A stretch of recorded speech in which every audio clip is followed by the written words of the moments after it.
joining 2015 EAD webinar. All attendees are currently in listen-only mode. If you enter the PIN number that you see on your computer, you will still be muted for the current time being, but we can unmute you once we get to a Q&A section. So just for your reference, this webinar is also going to be recorded. And so you might hear a short message. We're going to go ahead and start the recording, and then we'll get started on the webinar.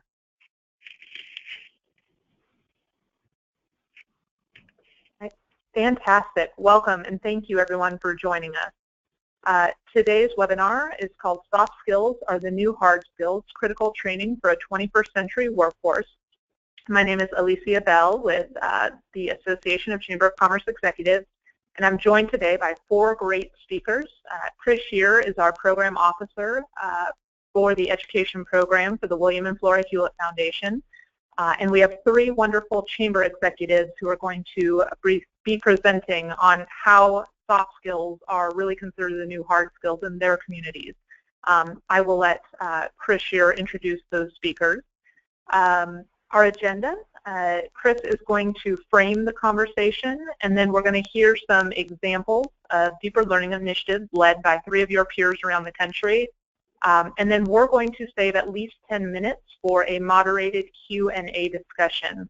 I want to encourage everyone to write and submit your questions throughout the webinar in the area provided on the side panel of your webinar screen. If by chance we run out of time, we will certainly follow up with any participants who submitted a question. If we weren't able to get to them on the call, we will follow up via email. Additionally, the PowerPoint you're about to see, along with a recording of this webinar, will be available later today on the ACCE website on the K-12 Chamberpedia page. We'll move on to the next slide. I'm happy to introduce Chris Shear. Again, he's a program officer with the William and Flora Hewlett Foundation Education Program, and he will be framing our conversation and introducing our panelists. Chris, I'll hand it over to you. Great, thanks very much. And hey, everybody, happy holidays, and thank you for joining this final webinar of the year.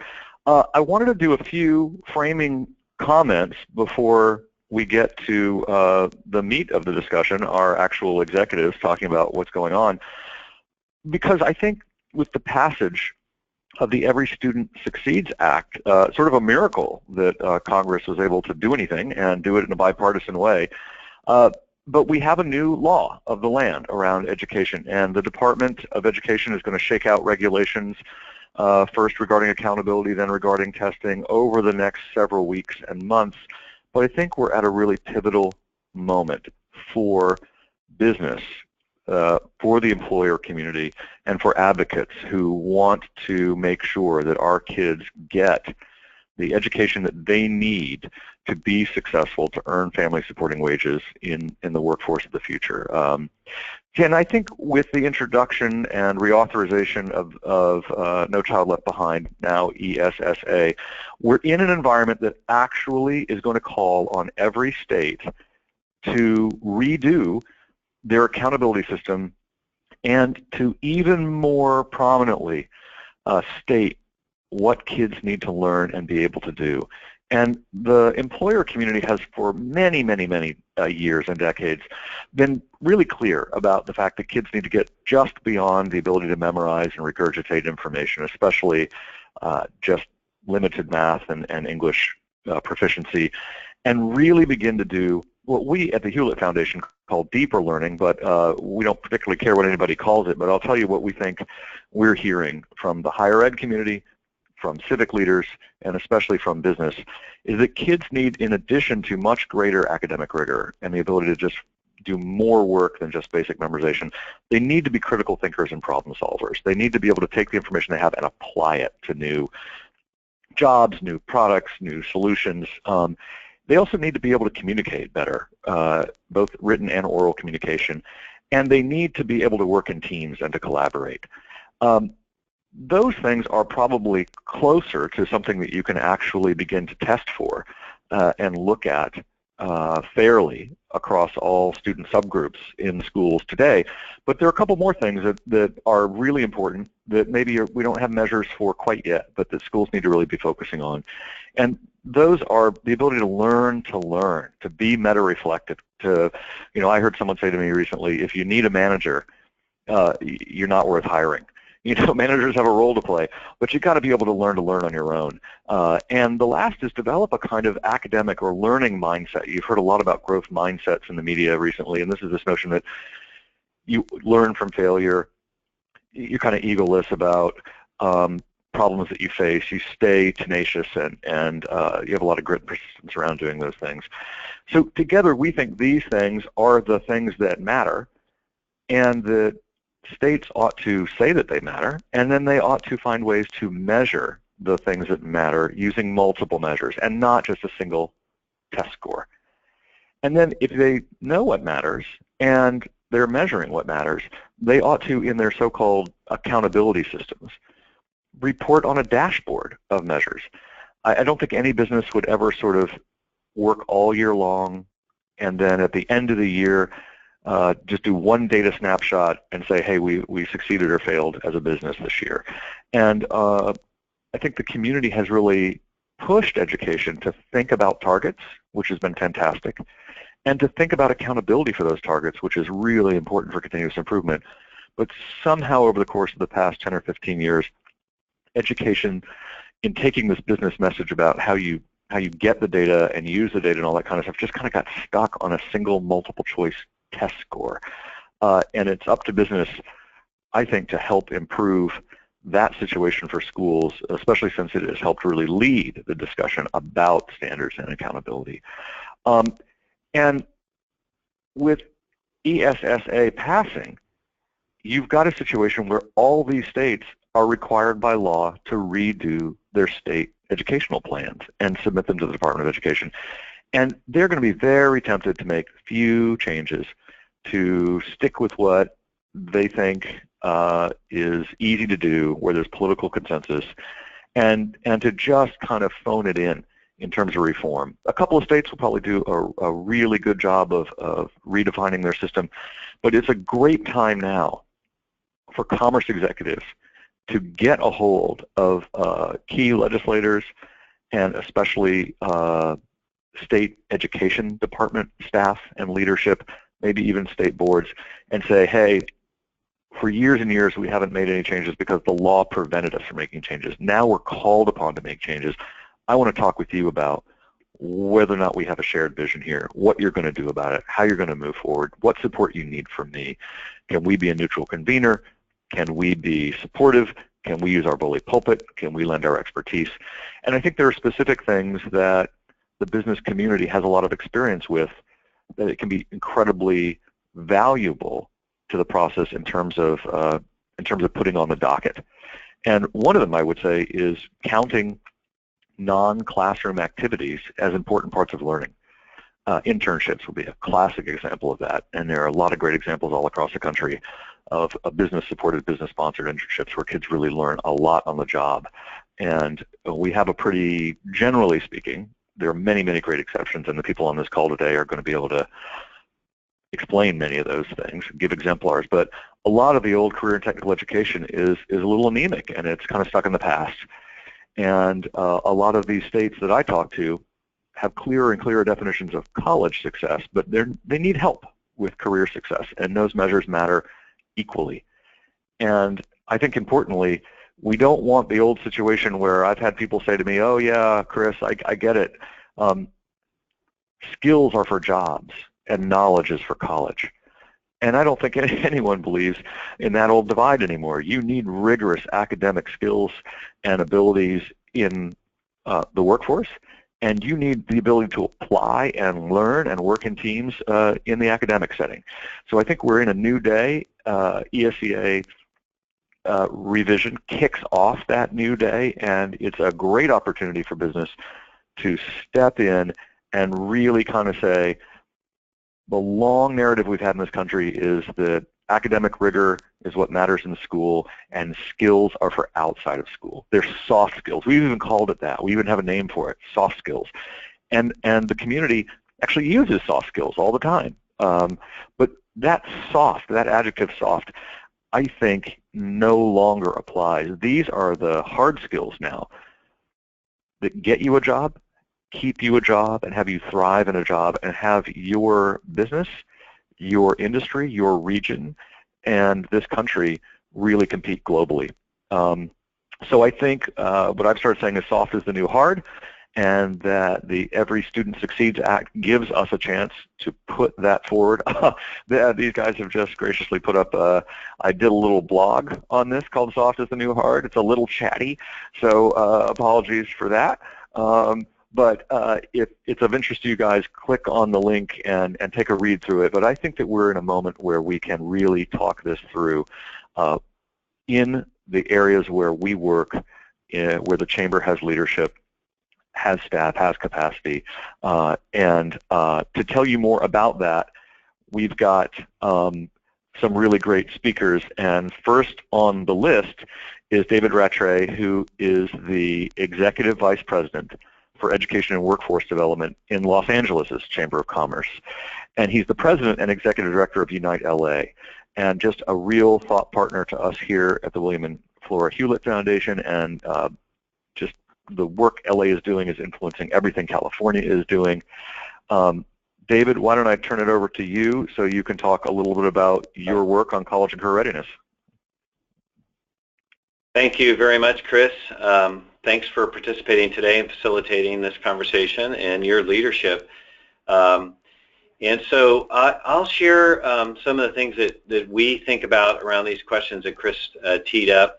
And generally what I'll do is kind of break them down between policy issues, our policy set of efforts that we make, some programmatic things that we do, things that we do around what we call systems change and alignment, and then also communications. That's kind of the four ways that we think that a chamber can weigh in and make a difference.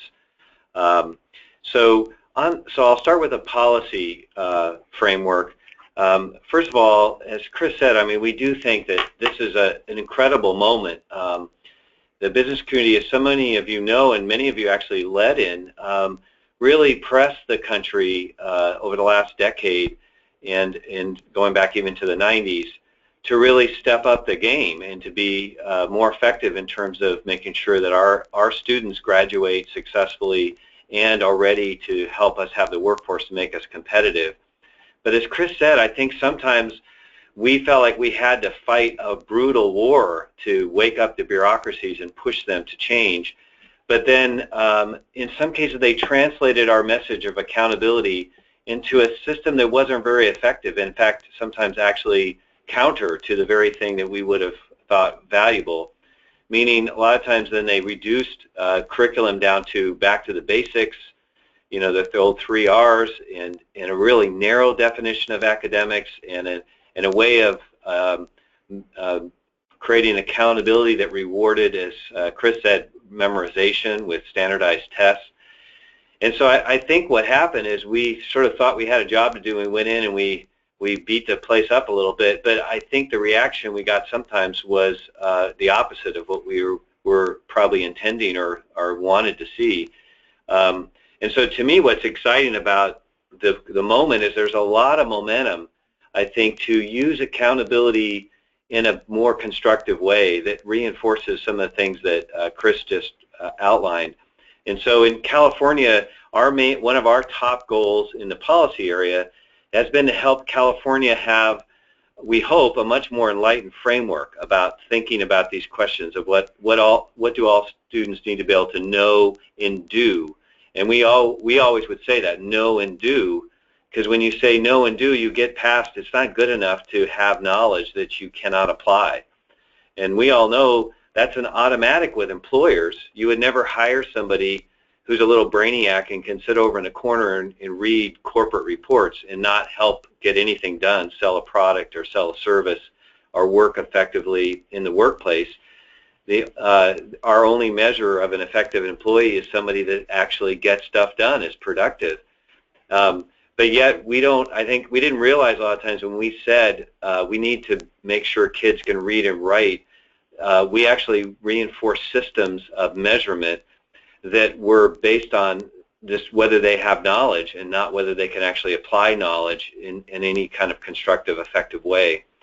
And it had the double negative effect that when teachers teach, as we all know, in a way that's lecture-based, like I'm doing to you right now, that's the least interesting way to learn. And the most interesting way to learn that engages students and they get greater mastery is when we talk together, like I hope we're going to do shortly here, and you're writing questions as we go, and that the students own their own learning and they're excited about it. And as Chris said about the sort of skill of learning, I also talk about it, we talk about it in terms of learning dispositions and learning skills. Learning dispositions meaning that our job in education is to cultivate the natural love of learning that every student really has, and not do things that extinguish that, which lecture-based, non-hands-on learning does very efficiently. So in California, the way that played out in the role that we played, the LA Chamber, is to really start to guide a new North Star in California.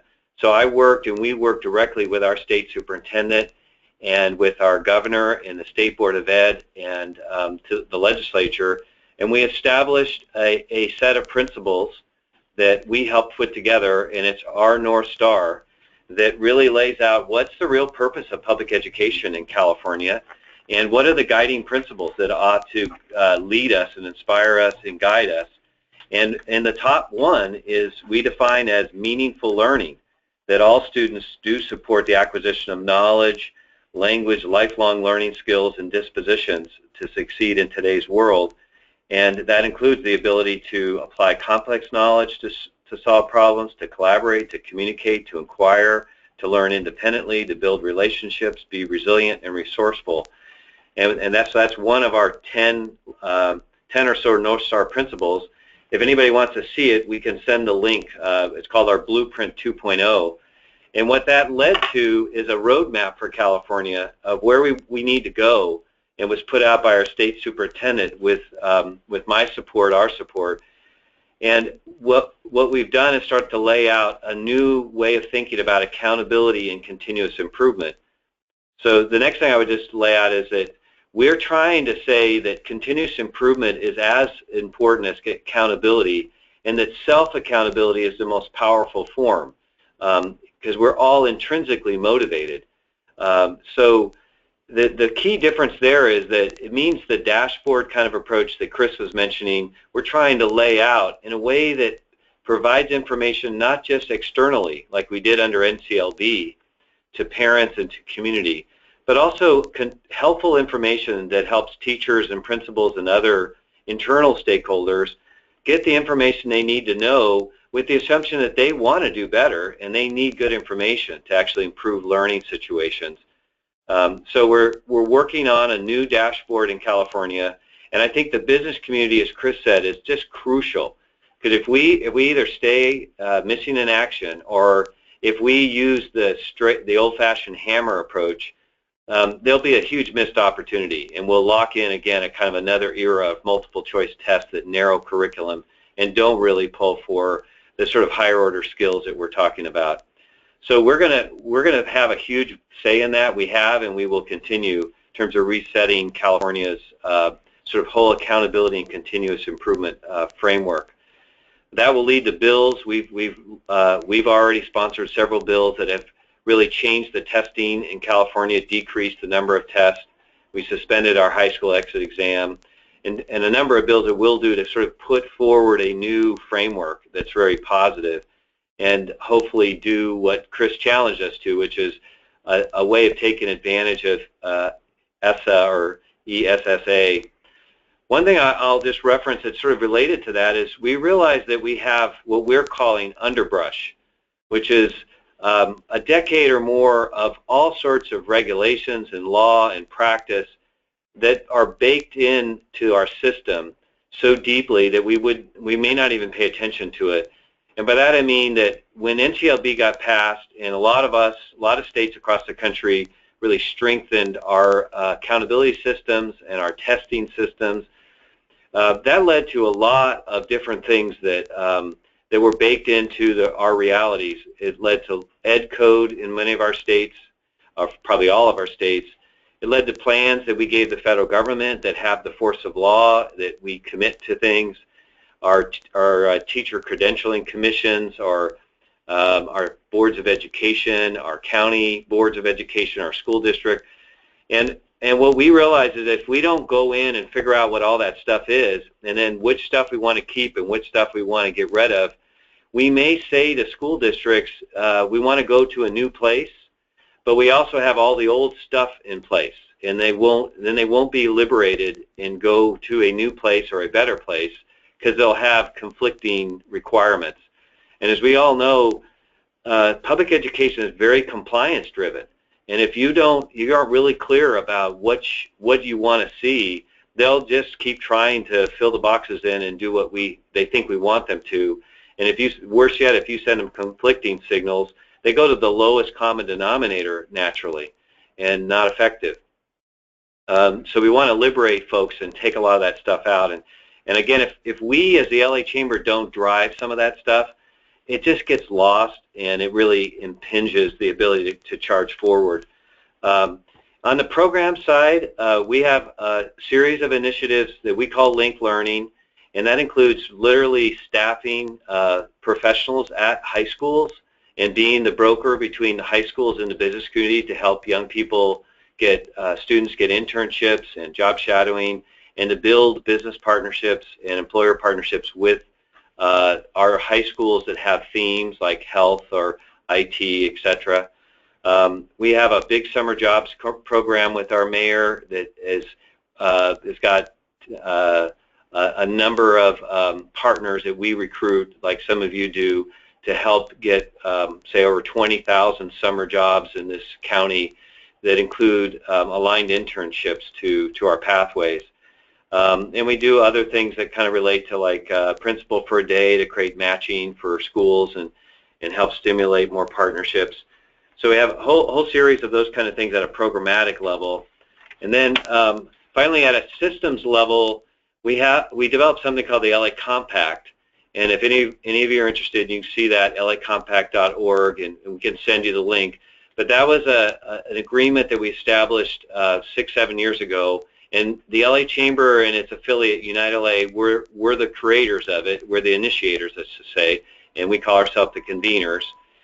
And the goal there is to create better alignment between the K-12, the early ed, the K-12, and the higher ed systems, the business community, and other partners, say city and county government. And inside of that context, we use those levers to better align pathways and curriculum, and increase the number of all these things that we just referred to, whether it's internships or this sort of alignment of curriculum between high schools and community colleges and universities. So all of those things enable us to have influence and knock down barriers that really get in the way of these new, I'll call them the hard skills, to use your term, Chris, but the sort of higher order skills that get lost sometimes in the current systems. And then finally, on the communication side, our voice matters. We know that, and you all know that. So we spend a lot of time trying to develop messages around all the things we just talked about, but using the business voice. And so that includes, we've put out some materials, some of you might have seen them, around the Smarter Balanced, or the PARC, the new assessment systems, and why they're so valuable and important, because they measure more deeply the applied learning skills and performance assessments. We put out materials that talk about the importance just generally of these different skills and why educators and systems need to sort of incorporate them and focus on them, and the movements that are being made, we amplify those, and the tendencies to go backwards and do the older systems, we actively try to communicate why that's unwise and shouldn't be done. So those are the kind of 4 things I would say are kind of the key areas. I do think in this coming year now, just to conclude, as Chris said, each of us are going to have an opportunity to help our states really get our act together and not phone it in. And I agree with your assessment, Chris. It will be a natural for that to happen, to just do the phone it in. But I do think we're ready as a country, and a lot of these states are determined.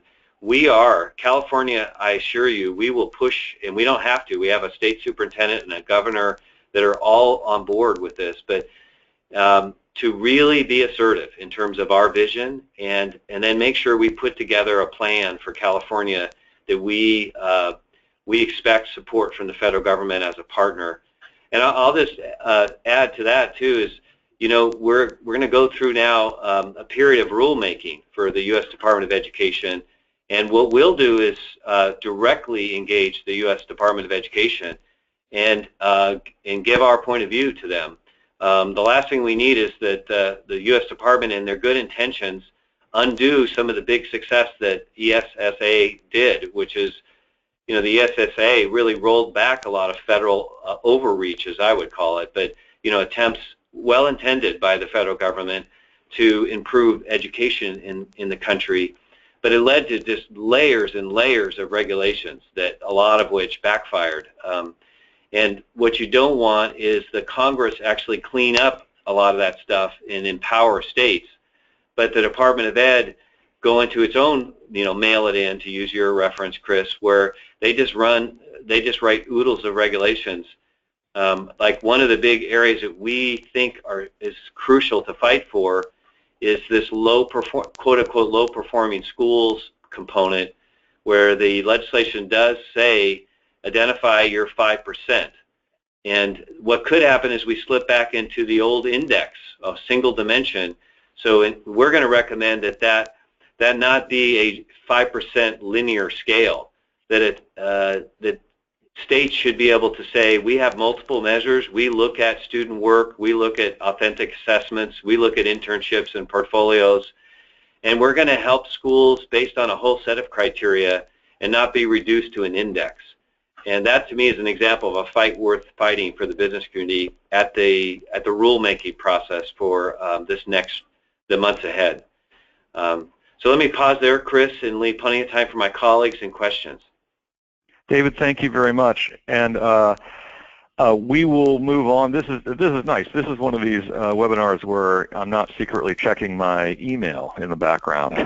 I think we're getting really concrete stuff here, and to make it even more robust, our next speaker is Gilbert Zavala. He is the Vice President of Education and Talent Development at the Austin Chamber of Commerce, where he's overseeing and coordinating their school district and higher ed partnerships.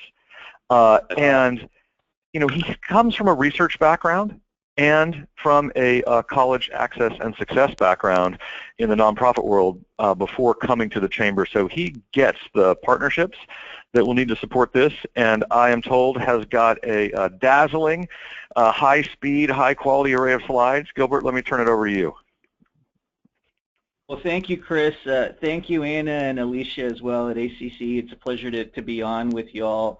And such a talented set of talented moderator, and glad to be with Sherry and David as well. So from our perspective, you know, our focus on accountability, our work with the school systems, and our advocacy has really focused on ensuring that our students graduate prepared, have the knowledge and skills they need to succeed in higher education and the workforce, and that's really the bottom line. We've got 48,000 open jobs in Central Texas and 36,000 unemployed.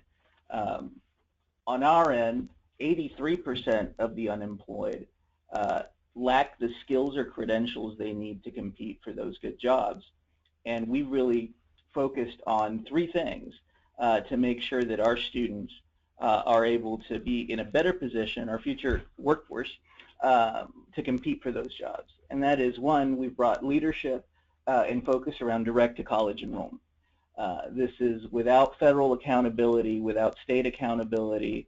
I mean, this is still very much a local initiative that integrates some of our policy and advocacy work, federal and state level, around college career readiness and making sure that our students are meeting the standards they need to compete for good jobs. And we've been lucky over the last 20 years, starting from Ann Richards, going through Rick Perry administration, our state has clearly defined academic standards and set up assessments to make sure that students were meeting those minimum standards and prepared to enter the workforce.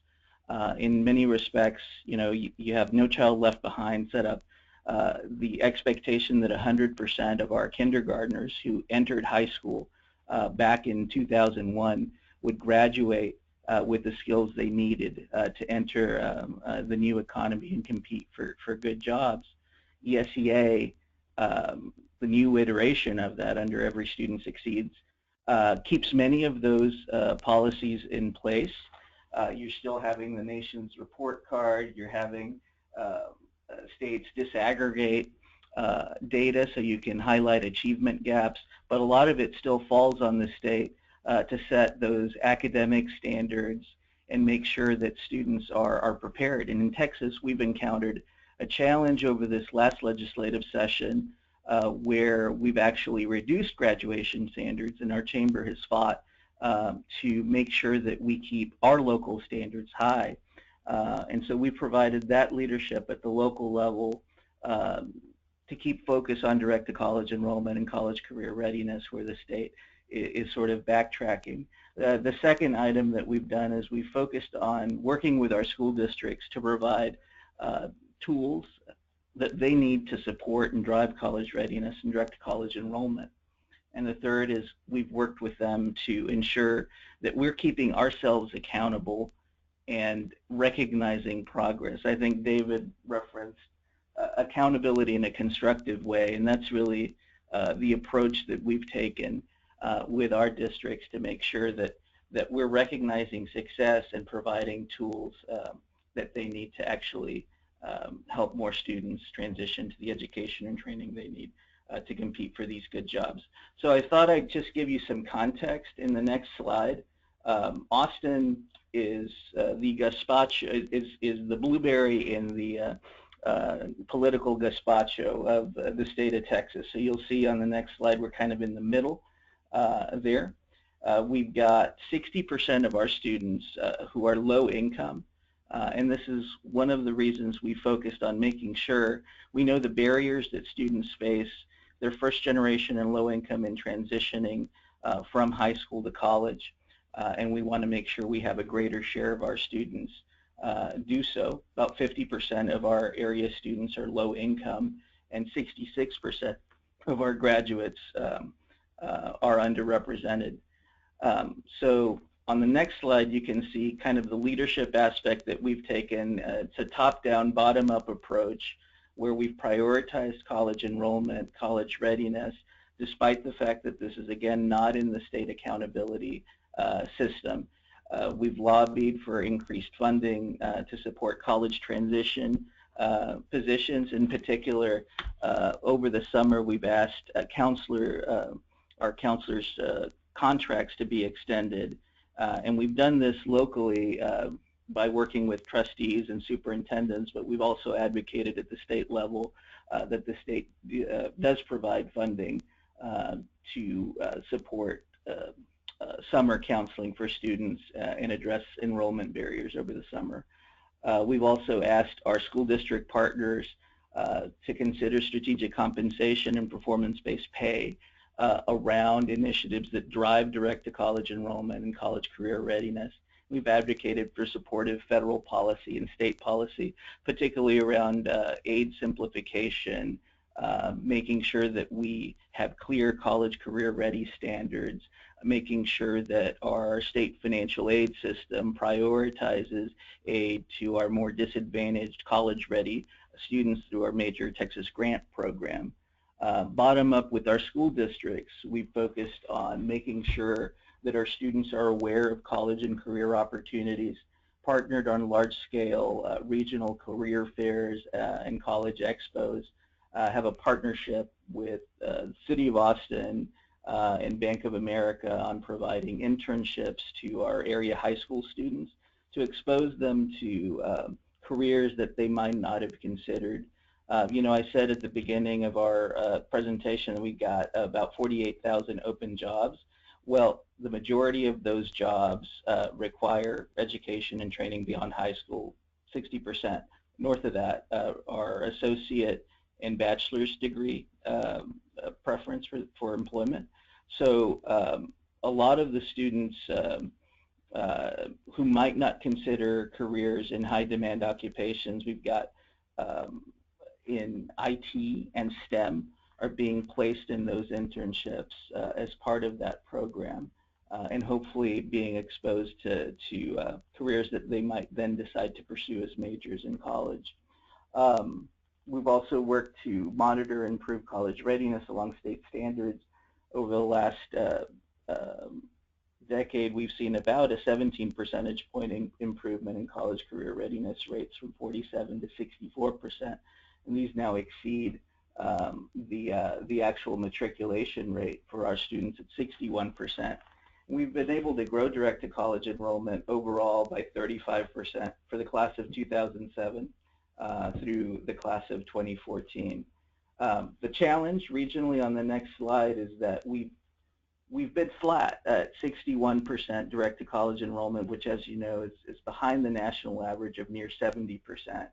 So we've worked with our education leadership to set up a business and education partnership around direct-to-college enrollment to accelerate our growth for this class of 2016 from 62% to 70% direct-to-college enrollment. There you see our superintendent and board chair, Gene Austin and Paul Cruz, when they're signing off on this new commitment to accelerate our work with the class of 2016.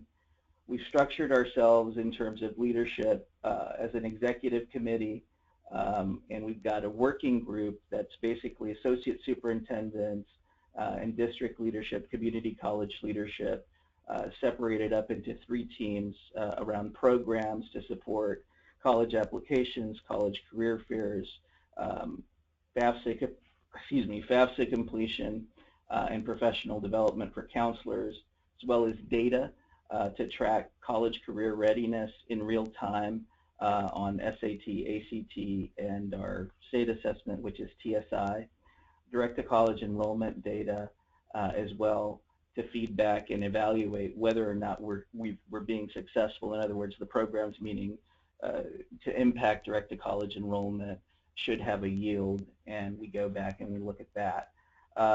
Strategic communication as well around what are the drivers of direct-to-college enrollment, and working with the school districts to make sure that students and parents are aware of the programs and support systems available to them to make sure more of their students are able to connect with resources they need to matriculate.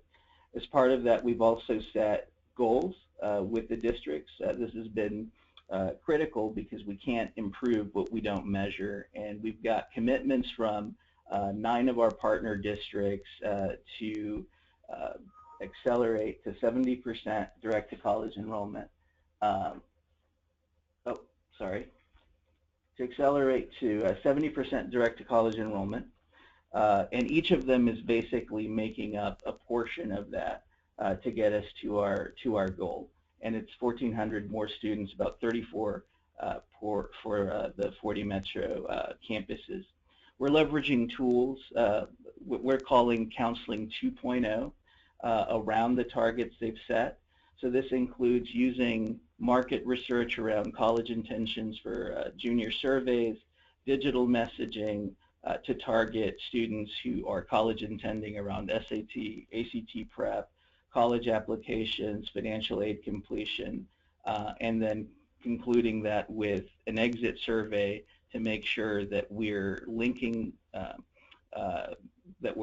those college expectations around the summer melt intervention, so counselors know what the student college intentions are, where they've applied, and if there's a problem on aid verification, so they can walk them through other process barriers to enrollment. We've got next slide on there.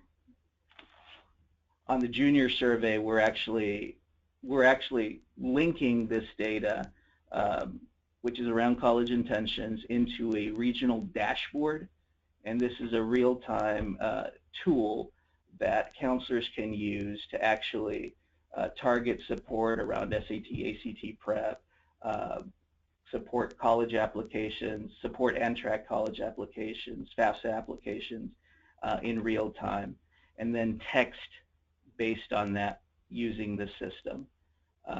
Continue to monitor applied Texas submissions, which are our state common application to promote regional accountability. We're rank ordering these, and these are tracked in the college dashboard as well. So counselors have student level and aggregate level information on where a student is in the college application or admissions process. In addition to that, we want to make sure our students can afford college, so there's targeted texting around FAFSA completion and where students can get help to complete their FAFSA, and we monitor that as well. And that's done on a, we also publish rank order reports to encourage friendly competition among our school districts. Gilbert, this is Chris. Quick 2-minute warning. Yes. Anna, it looks like we're on the junior outreach, and I think I am on the FAFSA slide.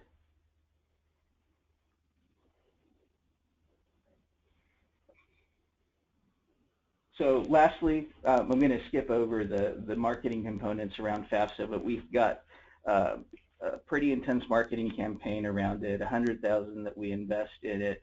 With many partners to include C3 Presents, to leverage social media and make FAFSA filing a little bit more exciting for students.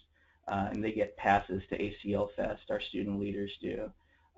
We take all of this, we evaluate what's working via the UT Ray Marshall Center to identify what are the drivers of direct-to-college enrollment, and now are integrating this into the real-time portal so that our school districts can see what share of students are participating in the activities that drive enrollment. This would be meeting with a college career counselor, going to a college career fair, making sure that they've got a plan to pay for college, making sure that they've completed a FAFSA, and then finally we track this via our regional progress reports.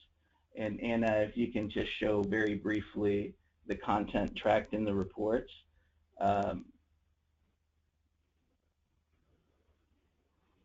This includes graduation rates, college career readiness rates. It includes what districts are doing to improve their direct-to-college enrollment rates. And that should be on our website. And Anna, do you have the link there that you can show?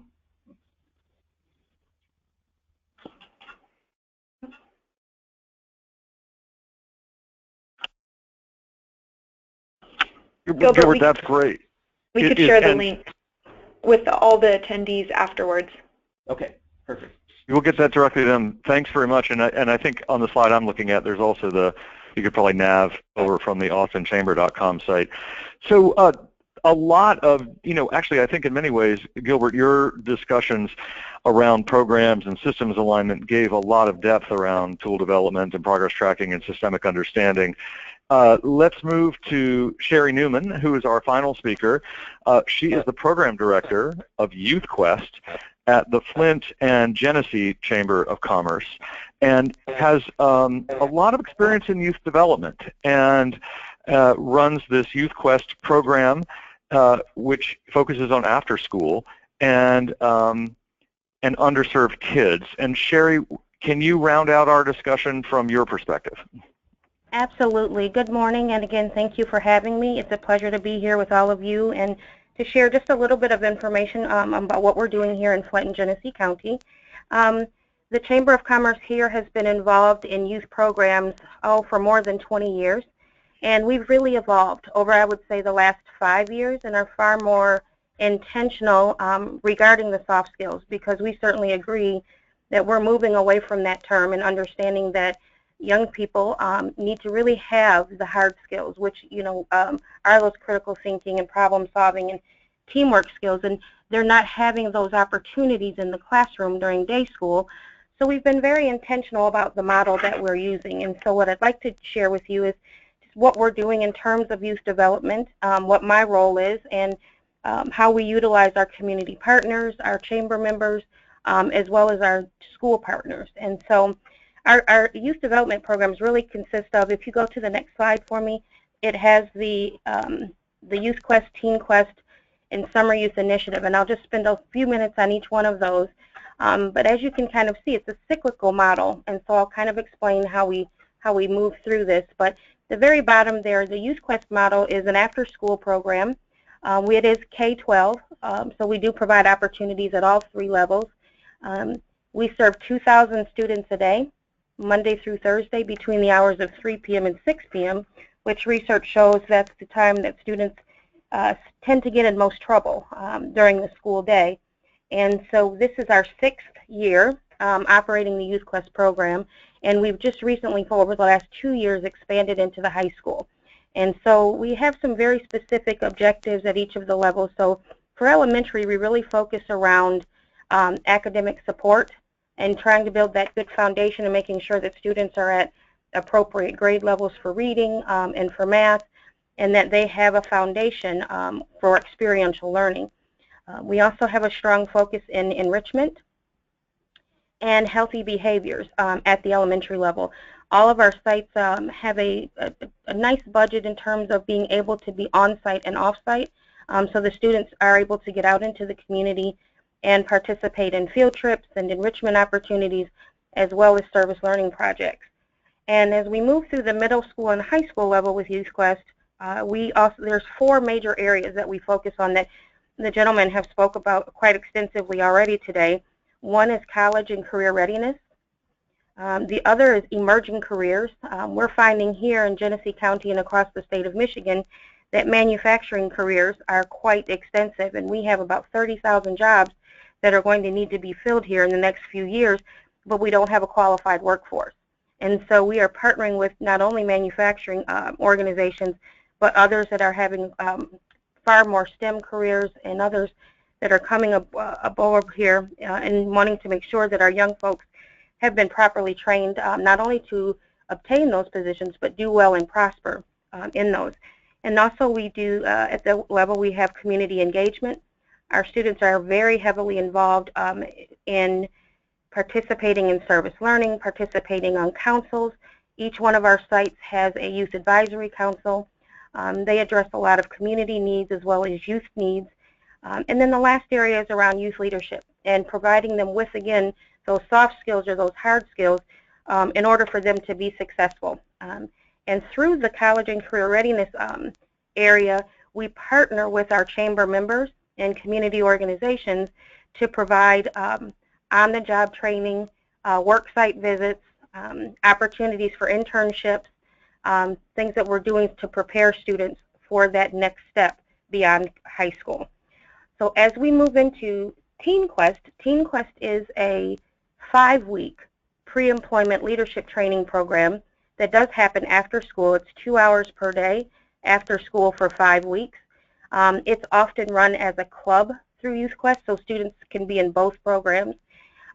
Teen Quest has a series of 12 objectives that students must achieve in order to graduate from the program. Once they graduate from Teen Quest, they're invited to the Summer Youth Initiative job fair, which is our employment portion of our youth development programs.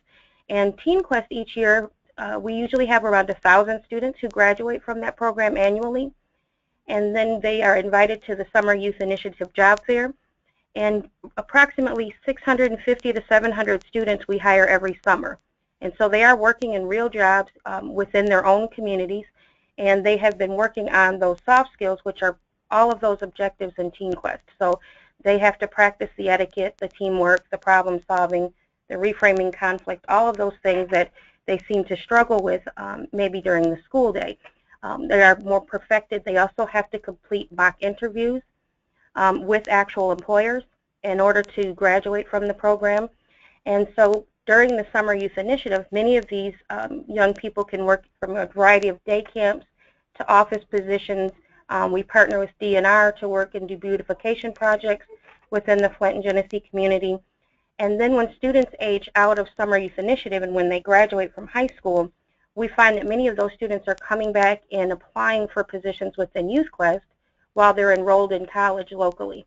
And so we're starting to now be able to track students and track the data in terms of how these programs are affecting students all the way from K-12 and beyond.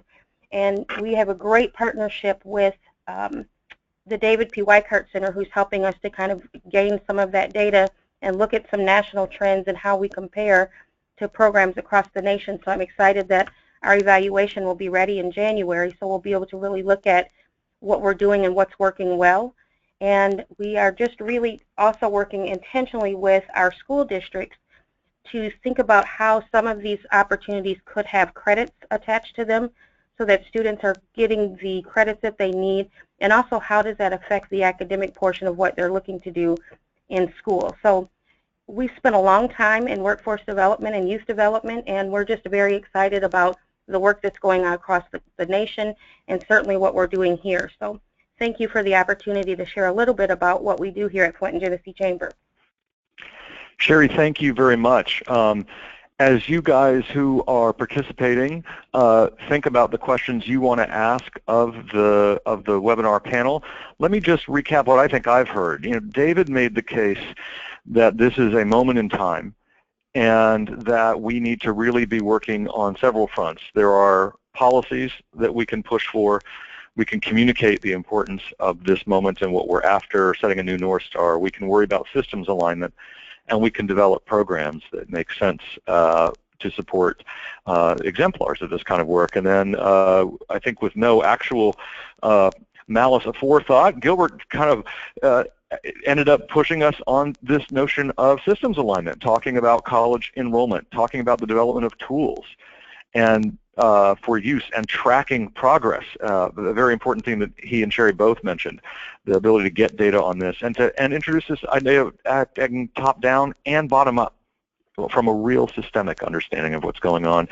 And Sherry sort of grounded us in the bottoms-up point of this by talking about the importance of the skill development in out of the classroom and making sure that that gets the kind of credit that the kids deserve for that the new law allows, and mentioned the ability not just to run programs but to do targeted supports at the elementary, middle, and high school level, and the importance of showcasing for our educational partners the ability and importance of tracking data on how that is working. So Elisa, let me maybe turn it back to you to manage questions if we could, or advise me on how to do that. But folks on the call, if you have questions, raise your hands and we'll see if the panelists can address them for you. Absolutely. Thank you so much, Chris, and thank you to all of our speakers, Sherry, Gilbert, and David. I am going to go ahead and unmute those of you who have entered your telephone code. And if not, please enter your audio pin and then I can unmute you. In the meantime, we did have somebody submit a question asking about the Austin initiative. So Gilbert, this question is for you. And they're asking about, as you look at what you would consider quote unquote legitimate for post-secondary college enrollment, they're asking, would the Austin initiative include technical education as legitimate post-secondary college enrollment? Absolutely. We actually had this discussion with our superintendents when we were structuring our new DTC 70 partnership around college enrollment to say, what does that actually mean? And we are thinking of not just 4-year, but 2-year degrees and high-value certifications. So some of the labor market data that I shared at the beginning on job openings, we share those by sector with our school district partners so that our counselors can actually keep students up to date on what's in demand to include certifications and skills in those jobs, in the job reports.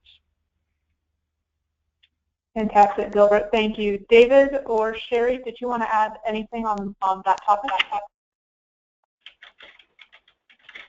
Well, certainly we would say post-secondary completion, not on purpose, and that is our way of saying if you get a certificate or a credential that's less than a baccalaureate, maybe even less than AA, that is completion, and we're interested in completions, not necessarily everybody has to get a PhD. I agree 100%, and that is exactly the model that we're using here, is the completion and really giving credit and some validity to the credentialing and the certification programs and many of the 2-year certificates that and accreditations that students can participate in even as early as high school. So I think you're right. It doesn't have to be a PhD. We're more focused on completion.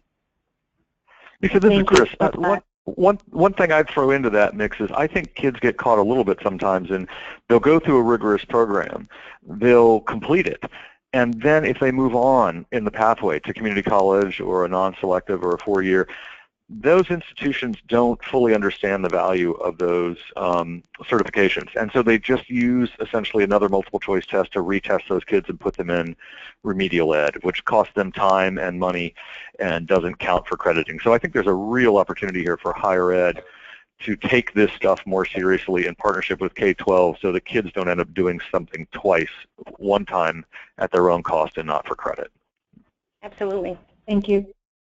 Thank you, Chris. And as a follow-on, another question we have from the audience is, and this is for anyone, are chambers insisting that school districts teach and measure learner proficiency with quote-unquote soft skills? No. Well, we are through trying to push this dashboard idea, and in the dashboard we want to see social-emotional learning, credit perhaps for internships or work-based learning, student work like a portfolio approach where you could have a digital portfolio and students can show their work and their experiences and their accomplishments.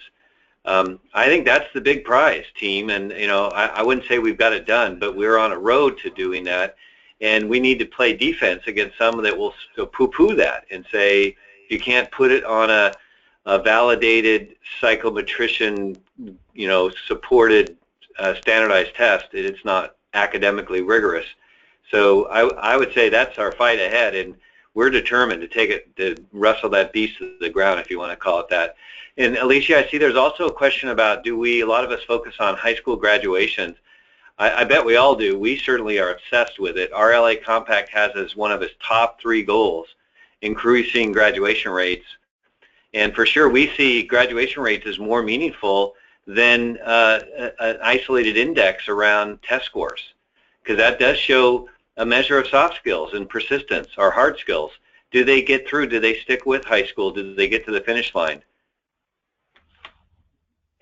Fantastic. Thank you, David. And I think we have time for one more question. There's one directed at Sherry. Do students in Summer Youth Initiative get to choose which jobs to work for? Do they have to interview for the jobs? And how do participation levels fluctuate within the K-12 spectrum? Yes, the students do have voice in terms of the jobs that they receive in the summer. They actually get a list of broad categories of employers for the summer. So it may say, you know, summer day camps, or it may say office work, or it may say research and data, and they pick their top 3, and they actually get to interview with at least 3 employers for their summer position. And they may receive offers from multiple employers, and then they make that final decision. And so then they work anywhere from 8 to 10 weeks over the summer. And so that is part of what we do. And I'm sorry, I missed the last part of your question. All right, the last part of the question, actually, it was a second question tagged on about parent involvement. What is the parent involvement? The parents, actually, we do have a parent advisory council at each of the 15 sites that we operate program. Parents are they're not part of necessarily the SYI portion, but the parents are very much involved in what we're offering for students. We do have family engagement nights at least once a month at each of the 15 sites, and so parents are encouraged to be a part of what we're doing and to share input. One of the things that we do struggle with parents in our community, because we do have such a large poverty rate, is that parents have had a very negative experience with K-12 communities from their own past. And so we've worked really hard to make sure that we have an inviting environment, and we have very strategic activities for parents when they do come into the building to make them feel welcome. And we also find that we have some work to do in soft skills or hard skills with our parents. And so we're just launching a new program this year called Career Edge, and it is for adults, and it teaches those soft skills or those hard skills. And that program is just being launched this year as well. Thank you so much to all of our speakers. Sherry, Gilbert, Chris, and David, thank you all so much for presenting on this final EAD webinar of 2015. You can learn more about the EAD on ACCE's website, and again, a recording of this webinar along with the PowerPoint will be available shortly on our Chamberpedia page, and we will be in touch with the full lineup of 2016 webinars in the coming months. Thank you all so much, and have a very happy holiday.